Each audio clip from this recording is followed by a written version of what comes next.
Order! Order! You are an incorrigible delinquent at times. Behave yourself, man!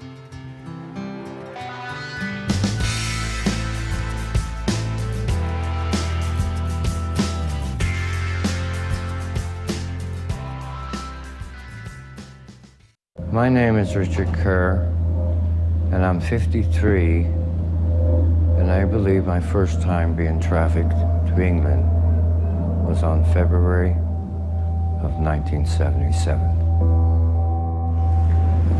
Richard Kerr has suffered for over 30 years in silence, blocking out the horrors of his past at the hands of what he describes as very powerful people. As a teenager, he was introduced to the world of Westminster. He says he was trafficked from Northern Ireland and that this picture was taken by one of his abusers. I was used as a boy toy. I was an object, a sexual object. Rumours of an alleged paedophile ring in the top echelons of society have been circulating for years. But for the first time, Richard's account of what happened to him as a boy links three locations. Dolphin Square, a luxury complex popular with MPs and civil servants.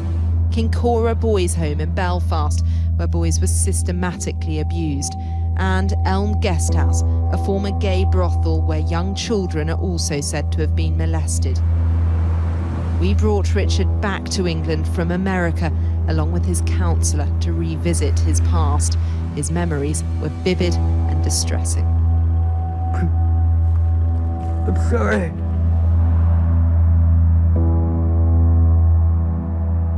A cottage industry of conspiracy theories has built up around this story, but Richard insists a VIP paedophile ring did exist, and it's time for the truth to be told.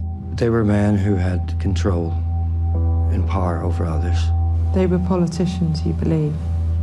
Some I do.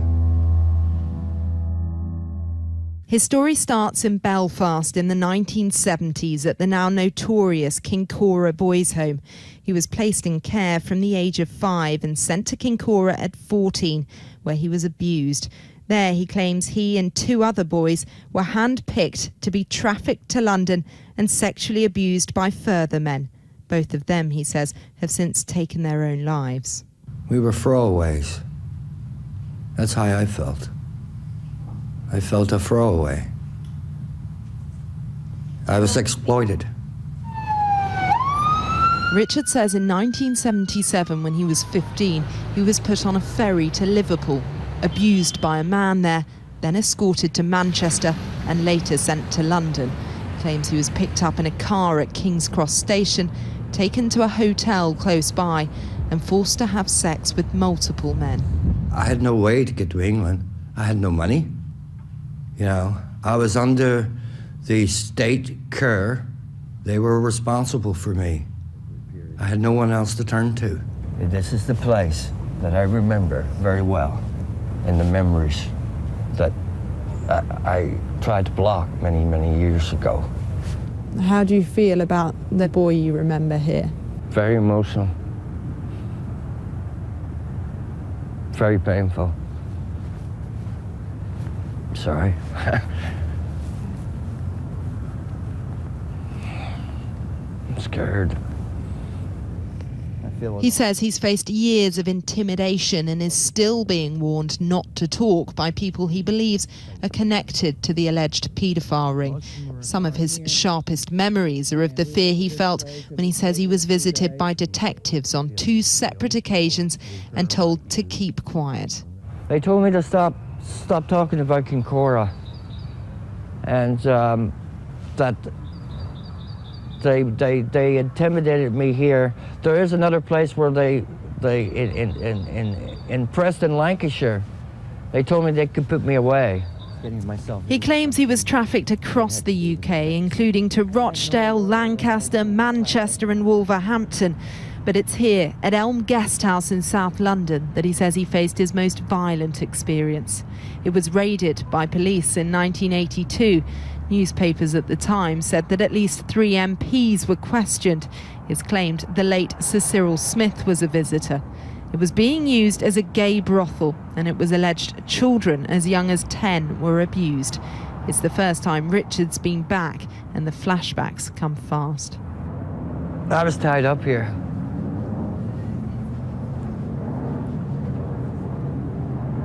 I do remember that. I don't know why I was tied up, but I was tied up. With my hands behind my back. I do remember that. Laying down, and they took photographs. Other men were here. Other men came into the room. It just wasn't this one man. There were other men here. In the 80s, it was reported officers found whips, chains and ropes. I don't mean to be this way.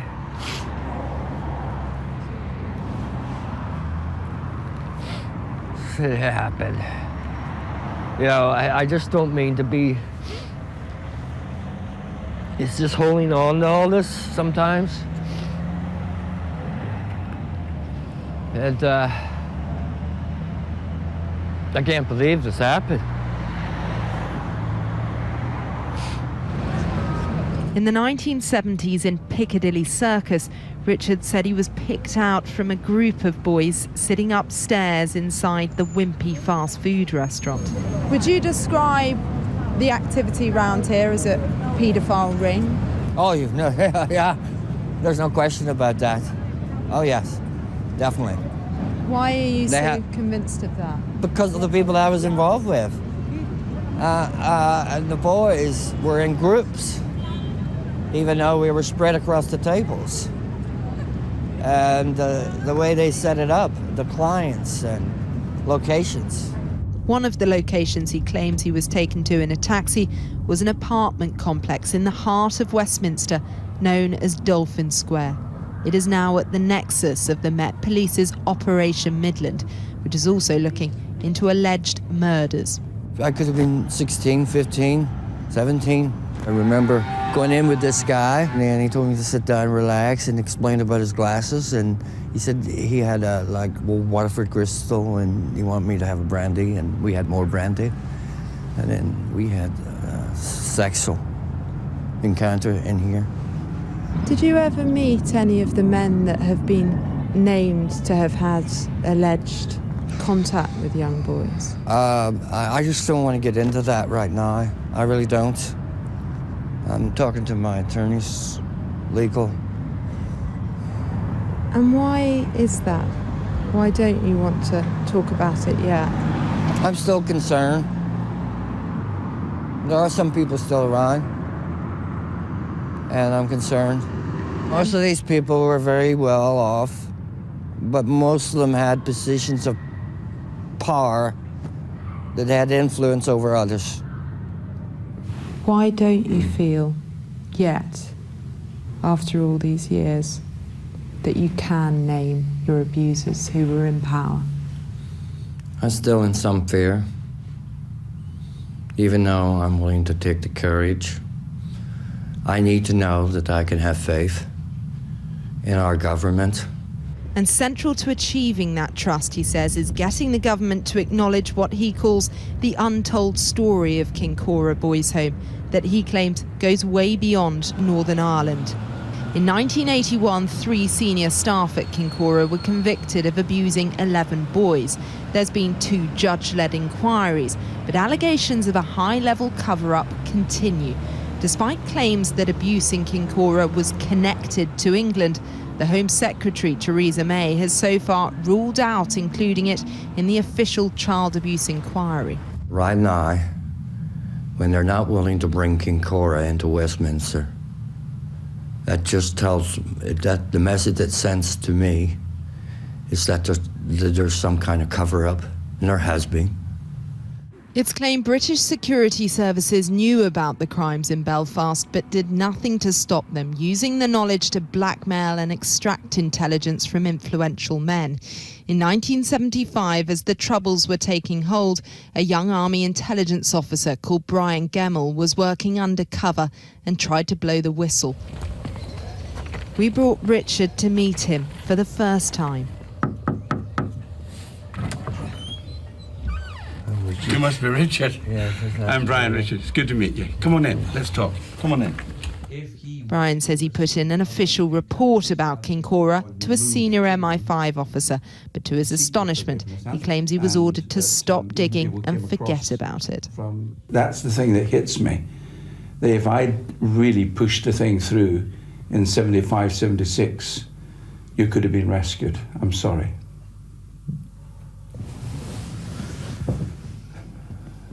Thank you for that. I've been in a lot of pain, a lot of suffering, and I have survival guilt. Yeah.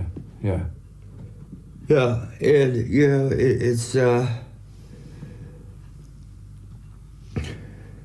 it's a calling. I believe it's a calling, and I'm not here. This is less selfish of myself. I'm not here to think of me. Right. I get peace from that. Yes. And I ask it in Jesus' name. Amen. But it's hard to heal without the truth, and Brian now believes to establish that Kincora must be added to the UK inquiry. Why do you think it should be? I think 2 words, Richard Kerr.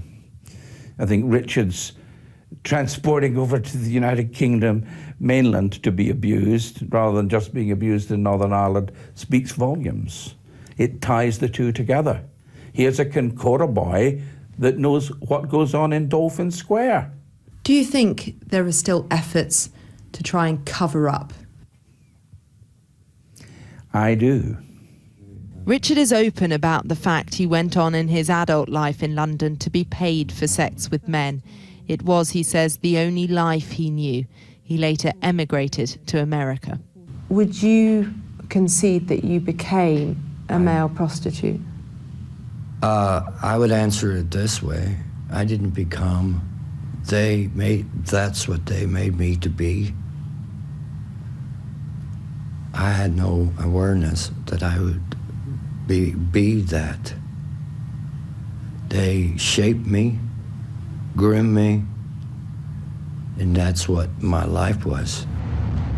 He says he's decided to speak out now for his 2 friends trafficked with him, no longer alive to tell their tales. It's not about me.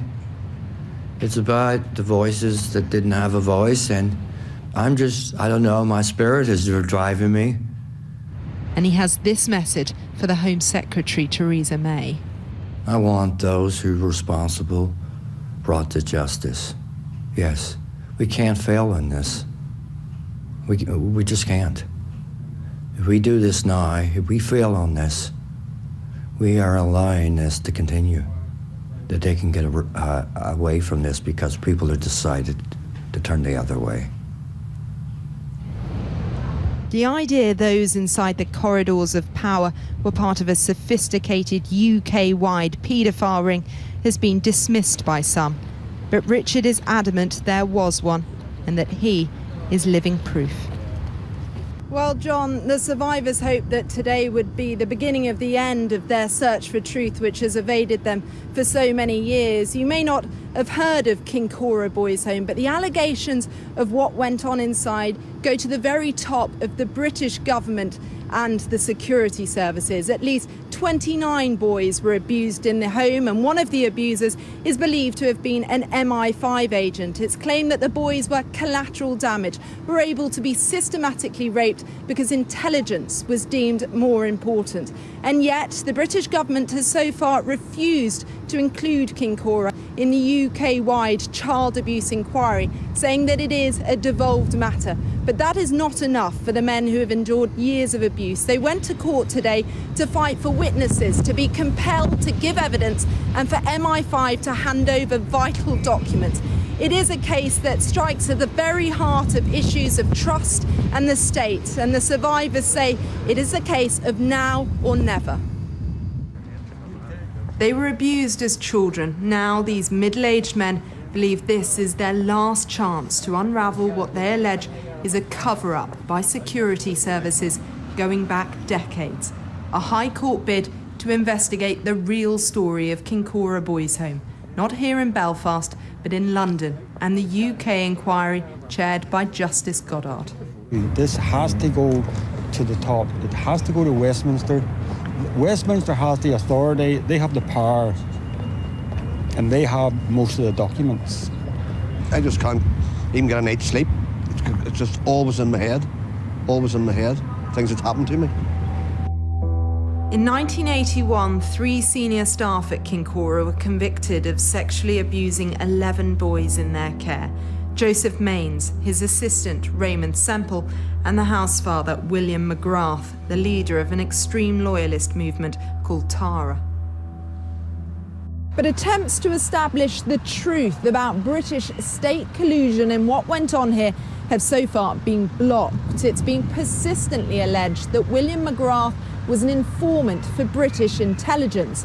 But after 2 judge-led inquiries, MI5's involvement is still unclear. There were complaints about Kincora from as early as 1967, but the scandal didn't unravel until 1980. I was just thinking of the other boys too. Richard Kerr and other survivors are adamant the current historical abuse inquiry in Northern Ireland will not uncover what really went on inside these walls. Led by Sir Anthony Hart, it lacks the powers to force MI5 to hand over documents and cannot compel witnesses to testify. Colin Wallace is a former Army intelligence officer who blew the whistle more than 40 years ago. He, like the victims, are pushing for Kincora to be brought into the Westminster inquiry, something the Home Affairs Committee have also called for. He spent years trying to raise the alarm, speaking to his superiors, the press, but was cast as a fanciful Walter Mitty character. Time and time again, Parliament said they had no evidence that abuse was taking place in Kincora, but his warnings went to the very top. This document was the... Tonight, he reveals a letter he sent to Margaret Thatcher as late as 1990. I think what information we did have in the 1970s was more than adequate to have brought a prosecution. I just find it so hard to believe why somewhere along the line the amazing security apparatus that we had in Northern Ireland in 1974, and it was really comprehensive, all the different agencies, why they failed to intervene to stop that at any point during those years. In the 1970s, he was a rising star. Here he sits alongside Terence O'Neill, the Prime Minister of Northern Ireland. Officially, he was a senior information officer in the MOD, but he was also working as a member of the ultra-secret Army Psychological Operations Unit, attempting to control and infiltrate paramilitary groups. That led him to Kincora. In 1973, he briefed journalists in the hope they would start investigating, but it didn't work. The following year, increasingly exasperated, the army and police were aware of the abuse claims, but nothing was being done. He sent a memo to his superiors, appealing to them to take action. Dated the 8th of November 1974, it reads, I find it very difficult to accept that the RUC consistently failed to take action on such serious allegations unless they had specifically received some form of policy direction. Such direction could only have come from a very high political or police level.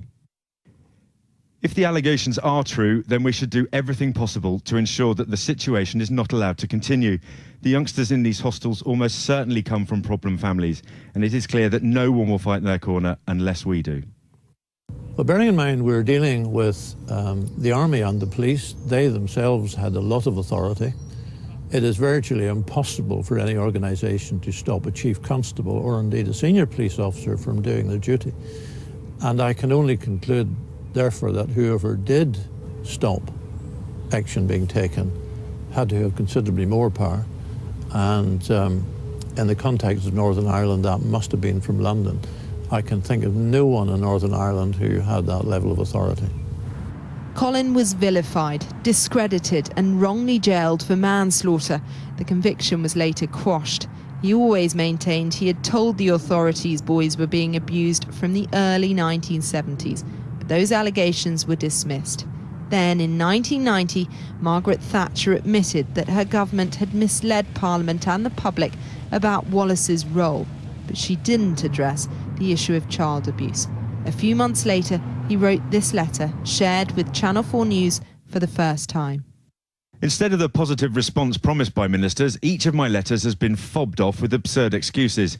Despite the assurances given to Parliament that previous errors in ministerial statements have been corrected, the government is still misleading the House over those issues.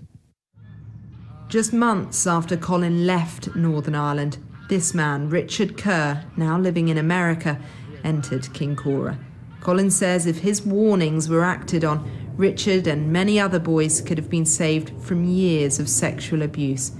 It took 7 years since he first raised the alarm for the home to close. Richard has lived here for more than 20 years, but it's only really in the past 12 months that he's found the strength to speak out about what happened to him in his early life. He says he feels safer in Dallas, but he's still very anxious at this stage to reveal all. He came here hoping to start afresh. The shadow of the Kincora scandal, though, still rests heavy on him. I'm angry at the authority figures, the people above them, knowing that this was going on. That's where my anger is. To those who turned a blind eye, to those children and me. Turned a blind eye because they believed they could get away with it. Have you received specific threats about speaking out? I received threats back in 1980 and 1979. Reliable sources are telling me that I need to stop talking. Despite the fact Colin's career and life were destroyed for many years, he says he doesn't regret what he tried to expose.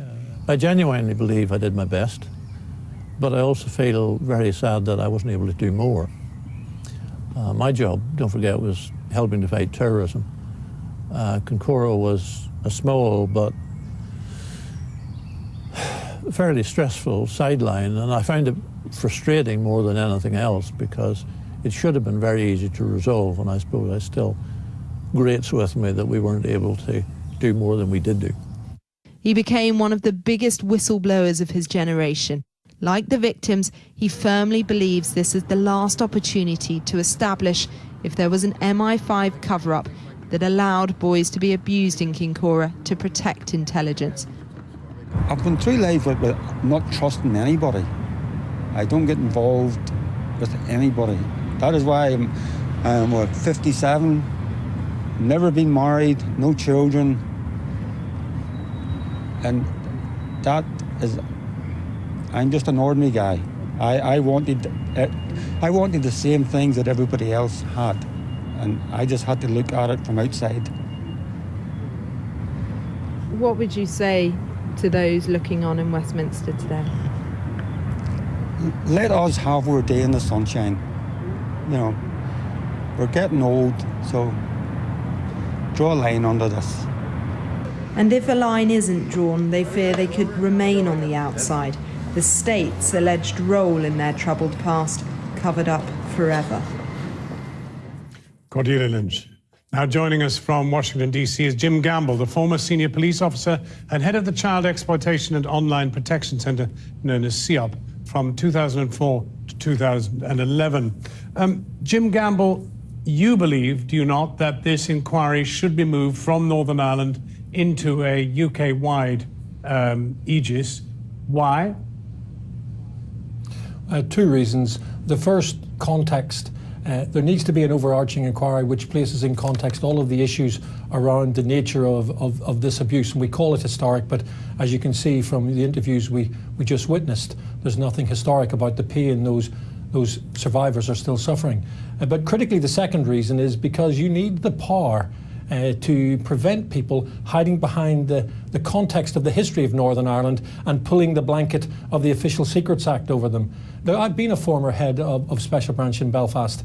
I think if there has been wrongdoing, if it's been MI5, Special Branch, or whomever from the Security and Intelligence Services, if they have covered up, if they have failed to act, then that needs to be exposed, and it needs to be exposed now. and before people are too old to be held to account, or before they hide behind some nebulous defence. But are you confident that we will ever know who these high-level abusers were? Well, if we don't give it the power that Justice Goddard has, the power to summon people to give evidence, the power to waive the protection of the Official Secrets Act, we'll never find out. That is why, Sir Anthony Hart has done a fabulous job in Northern Ireland, and I hear lots of people, lots of survivors and others credit, and praise what he's doing. But to get to the heart of this, we need it to be moved centre stage to Westminster, and actually, the more that's exposed, we need a contemporary criminal investigation. We need to find out, were there people at the heart of government, in authority, within Special Branch or the Security and Intelligence Services, who perverted the course of justice, who allowed children then to continue suffering and children to be engaged by predators when it could have been stopped? If that's the case, then we need to identify them and hold them to account now. And of course, the best way to do that in an overarching strategic sense is through Justice Goddard's review. The problem is that all these people are likely to be extremely old, some of them very infirm and some of them dead. Is there really any prospect that we will deal with this in the way that you're demanding? Well, I think there is, because we need to get access to documents. Intelligence, when intelligence is collected, there's an analysis applied. There will be documents somewhere which will give us a greater insight into this. There will be some people who are still alive, who were there in the aftermath. And if we're going to get people to have confidence in the competence and integrity of institutions of the state, then we need to learn from the lessons of the past, and covering them up for another generation won't do. This is the opportunity of a lifetime to shine a light into a very dark place and to help people come to terms with what happened to them. That needs to be done with absolute integrity, absolute transparency, and absolute authority. And it won't be done, and people won't be satisfied unless it goes under the Goddard Review, where they have the critical power to allow them to ask questions and demand answers. Jim Gamble in Washington, thank you very much indeed for joining us. The inquiry into child abuse in Northern Ireland has begun to examine what happened in Kincora Boys' Home in East Belfast. At least 29 boys were abused at the home between the late 1950s and the early 1980s. The inquiry will look at whether state agencies, including the intelligence services, knew that children were being abused and covered it up. Here's our Ireland correspondent, Chris Buckler. The sexual abuse that took place at the Kincora Boys' Home led to a scandal. But decades later, there are persistent claims that all the secrets of this house have not been revealed, and that people in positions of power were involved in a cover-up. Today, Northern Ireland's Historical Institutional Abuse Inquiry began examining whether the police, MI5 and MI6 among others, knew that boys were being groomed at Kincora and abused. You will also hear me refer to, and you will read claims of state-sponsored child prostitution, paedophile rings, blackmail and cover-ups. Many of the allegations relate to the 1970s, a time of violence and turmoil in Northern Ireland, when knowledge was valuable, particularly in gathering intelligence. And it's been claimed that the late William McGrath, who was one of the paedophiles who ran Kincora, was at one stage employed by MI5. Clint Massey was one of those abused by McGrath. I firmly believe somebody up there knew and said, right, we'll let this run. When you say the authorities, who do you mean? MI5 and Army Intelligence. There have already been investigations and inquiries. However, many of those who were abused insist they have never revealed the full truth. Lives were scarred at Kincora, but this latest inquiry faces a significant challenge in separating the facts from years of allegations. Chris Buckler, BBC News, Belfast. A former Army intelligence officer has told the BBC that an investigation into abuse at a boys' home in East Belfast back in the 1970s was stopped by MI5. 5 years later, the police discovered evidence of abuse at the Kincora home. Northern Ireland's First Minister has described the child abuse there as a national scandal that needs to be the subject of a new inquiry. Here's our Ireland correspondent, Chris Buckler. Throughout the 1970s, teenage boys were taken to Kincora when they'd nowhere else to go. They arrived here from broken homes and dysfunctional families, but they ended up in a place where many were routinely sexually abused.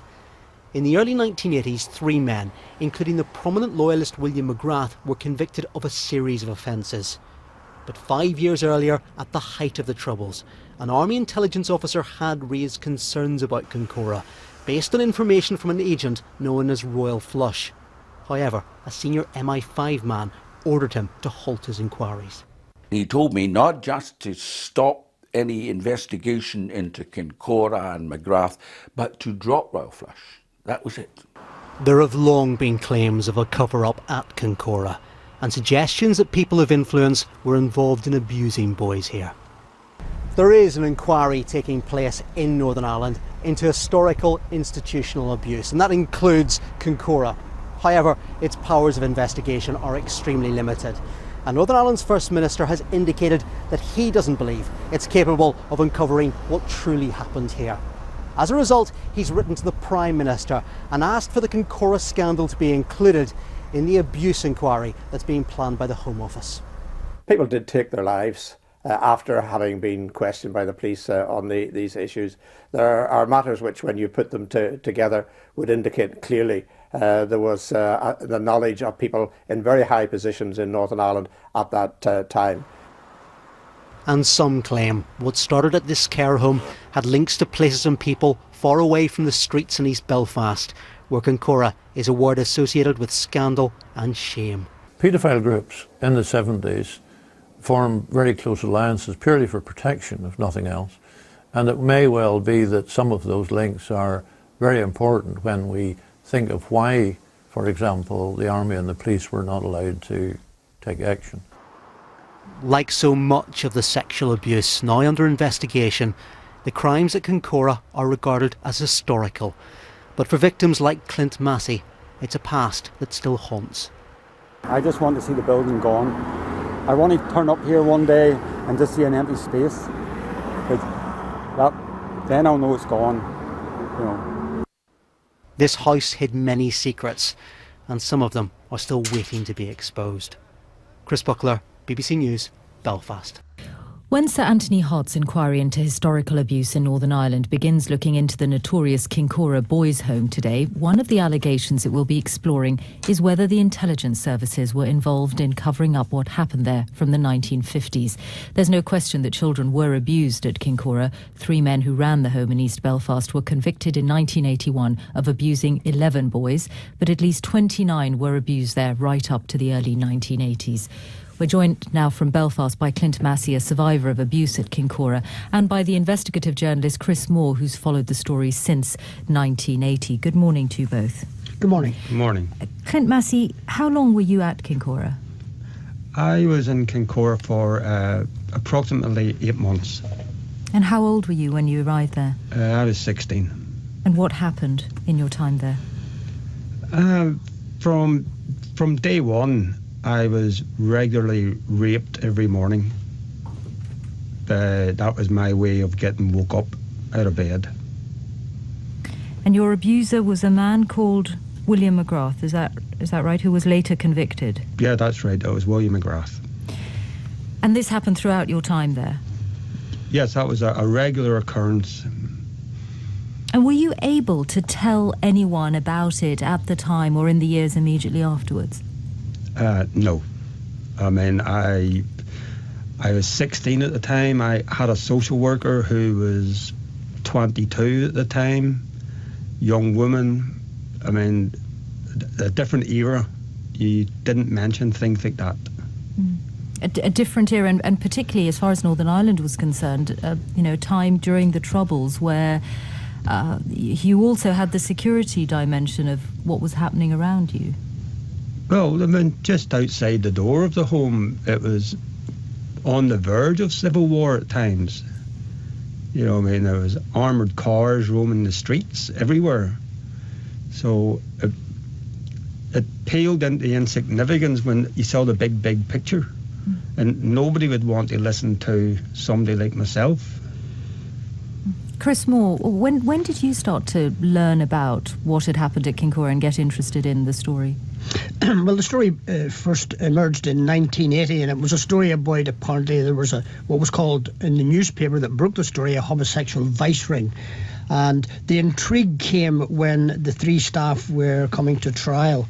It emerged that one of them, William McGrath, was of particular interest because of his loyalist connections. He ran a small paramilitary group called Tara. He was involved in organising meetings in Orange halls, in unionist halls. He gave talks about the doomsday scenario, about how the IRA and republicanism was going to take over the country, and he had good connections with the unionist family. Jim Molyneux would have been a visitor to his home. He would have had meetings with Ian Paisley in Ian Paisley's church and other premises. So he went to Stormont with Ian Paisley. So this was a man who was well connected. And when he decided that he was going to face trial, he was going to deny all the charges until the last moment, and then he decided that he would plead guilty. So, in effect, there was no ventilation in the court of the facts surrounding the case. Right, and when this starts to be looked into today by the abuse inquiry, I mean, both MI5 and MI6 have agreed to be central participants in the hearing. Is it your hope that therefore we get to the bottom of this question of whether the intelligence services were involved in covering up what happened at the time?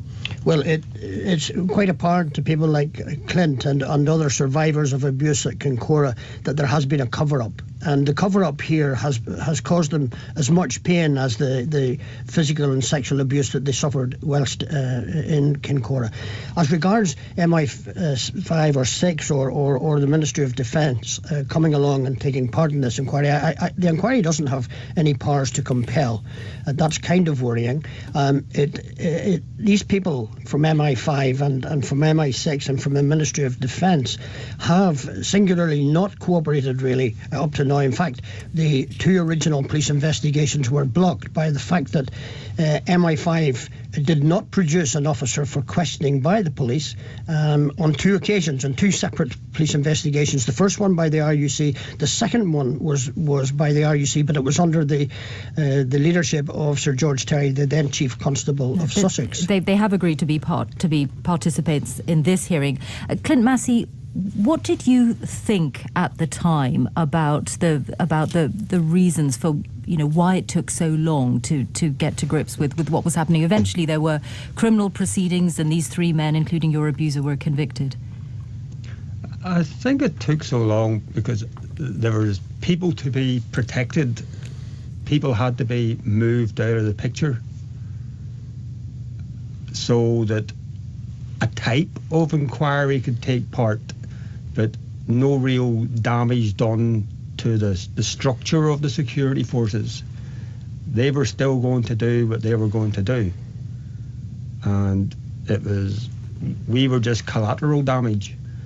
But they had their assets to protect, and they moved them out of the picture for a while. And so you still think there is more to learn and understand about what happened at Kincora and its implications. Would it have been important to you to have this included in the Goddard inquiry? It would be important because with the best will in the world, the Banbridge inquiry, most people couldn't point to Banbridge on a map. It is a big story in Northern Ireland, but to people in the south of England or Birmingham, it's small beer. But if it's mentioned long enough in Westminster, then people will start to ask questions about Kincora. Why is this so important? Why does this name keep on cropping up? But Chris Moore, is it your hope that is, even if it's not part of the Goddard inquiry, that the fact that Sir Anthony Hart's inquiry is going to look into it today gives you the answers that you've been looking for? I've got concerns about it, to be truthful. I'm not sure that it does. And I think that the survivors who now realise that for 10 years, a man who was raping young men in Kincora, like Clint, William McGrath, seemed to be protected. He wasn't certainly prosecuted, and all attempts to have him prosecuted were knocked back. And the MI5 operation here made quite certain that the police and an army intelligence officer were not allowed to progress the information about what was going on inside the home and have a court case. So I think the truth is that the survivors that I've spoken to, and Clint's here, so I think what they really wanted was an inquiry. The Goddard inquiry would have the powers to compel people to come forward. And I think that is still in their minds as being necessary. Chris Moore and Clint Massey, thank you both.